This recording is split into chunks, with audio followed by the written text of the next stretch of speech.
Алдымен аймақ басшысы Кәрім Көкірекбаев өз сөзінде баршаны мерекемен және Динамо спорт кешенінің ашылуымен құттықтады. Сондай-ақ полиция қызметкерлерінің әрқашан физикалық тұрғыда шыныққан шымыр болу керек екенін, ол үшін барлық жағдай жасалғандығын ерекше атап өтті. Облыс әкімі сөз соңында волейбол және футбол жарысына қатысатын барлық топтарға сәттілік тіледі.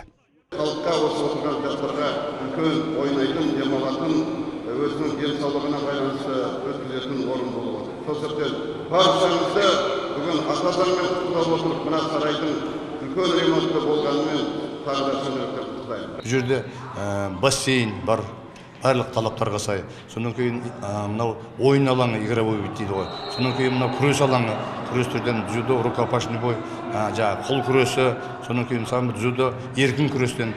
Содан кейін бұл жердегі тағы екі кіші футбол полясы, содан кейін жағалаудағы волейбол, содан кейін қазірден бастап дайындалып жатырмыз, регби алаңдары болады.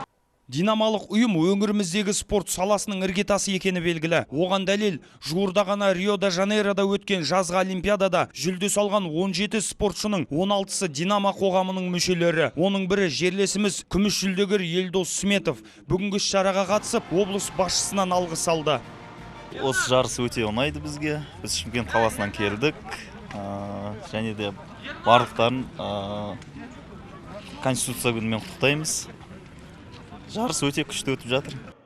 Жүргізілген жұмыстар нәтижесінде жеке құрам әлемдік стандартқа сай алаңда волейболмен және футболмен айналысуға мүмкіндік алды. Сондай-ақ су спорты түрлерінен жаттығу өтетін екі бассейн ашылды. Салтанатты шарадан соң Жамбыл және Оңтүстік Қазақстан облыстары командаларының арасында волейболдан және шағын футболдан жолдастық кездесу өтті. Спорттық сайыстар 10 қыркүйекке дейін жалғасатын болады. Ақтық ойындардан соң жүйрік шыққан жеңімпаздар бағалы сыйлықтармен марапатталмақ. Рахат Күзберген, Ермек Кеншімбек, 7-7 Ньюс.